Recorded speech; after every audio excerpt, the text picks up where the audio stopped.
ഇന്നത്തെ സിനിമ വാർത്തകളിലേക്ക് ഇവർക്കും സ്വാഗതം. രവീന്ദ്ര നീ എവിടെയാ എന്ന മലയാളം സിനിമയുടെ ടീസർ എന്ന റിലീസ് ആയിരിക്കുകയാണ്. ചിത്രം ജൂലൈ 18 തിയേറ്ററുകളിലേക്ക് എത്തും. അനൂപ് മേനോൻ നായകനെത്തുന്ന സിനിമയിൽ ധ്യാൻ ശ്രീനിവാസൻ, ഷീലു അബ്രഹാം, സിദ്ദിഖ്, ഒപ്പം തന്നെ അസീസ് നെടുമങ്ങാട് തുടങ്ങിയവരൊക്കെ അഭിനയിക്കുന്നു.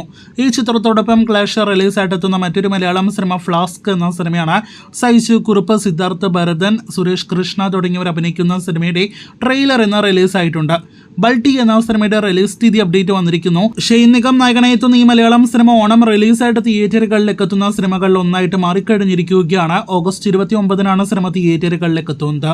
മുകുന്ദൻ ഉണ്ണി അസോസിയേറ്റ്സ് എന്ന സിനിമയ്ക്ക് ശേഷം അഭിനവ് സുന്ദർ നായക് സംവിധാനം ചെയ്യുന്ന അടുത്ത മലയാളം സിനിമയാണല്ലോ മോളിവുഡ് ടൈംസ്. നെസ്ലൻ നായകനെത്തുന്ന സിനിമയുടെ ഷൂട്ട് വരുന്ന ഓഗസ്റ്റ് 1 തന്നെ ആരംഭിക്കും. സിനിമയിൽ നെസ്ലൻ ഒരു ഡയറക്ടർ വേഷത്തിലെത്തുന്നുവെന്നാണ് മറ്റൊരു പ്രധാനപ്പെട്ട റിപ്പോർട്ട്. തമിഴിൽ നിന്നും ഫഹദ് വടിവേലു കോമ്പോയിൽ വരാനിരിക്കുന്ന പുതിയ സിനിമ മാരീഷൻ എന്ന സിനിമയുടെ റിലീസ് തീയതി പ്രഖ്യാപനം ഇന്ന് വന്നിരിക്കുന്നു. നേരത്തെ റിപ്പോർട്ട്സ് ഉണ്ടായതുപോലെ ജൂലൈ 25 ഈ തമിഴ് സിനിമ തിയേറ്ററുകളിലേക്ക് എത്തുമെന്ന് ഉറപ്പാക്കപ്പെട്ടിരിക്കുന്നു. ഒരു പേരിനെ ചൊല്ലി വിവാദമായ മലയാളം സിനിമ JSK എന്ന സിനിമ ഇന്ന് കോടതി കണ്ടിരിക്കുകയാണ്. കോടതിയുടെ ഒരു തീരുമാനം വരുന്ന ബുധനാഴ്ച പുറത്തുവരും. അനുകൂല വിധിയാണെങ്കിൽ സുരേഷ് ഗോപി നായകനെത്തുന്ന സിനിമ ജൂലൈ 18 തിയേറ്ററുകളിലേക്ക് എത്തുമെന്ന് പ്രതീക്ഷിക്കുന്നു. നേരത്തെ ജൂൺ 27 തിയേറ്റർ റിലീസ് പ്രഖ്യാപിച്ച സിനിമ കൂടിയാണ് JSK.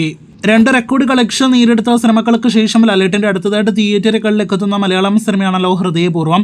സത്യനന്ദിക്കാടിന്റെ സംവിധാനത്തിൽ ലാലേട്ടൻ നായകനെത്തുന്ന സിനിമ അടുത്ത മാസം അവസാനം ഓഗസ്റ്റ് 28 തിയേറ്ററുകളിലേക്ക് എത്തുന്നു.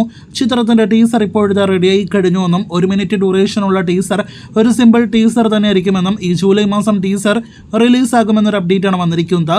കാത്തിരിക്കാം ആ ടീസർ കാണുവാനായിട്ട്.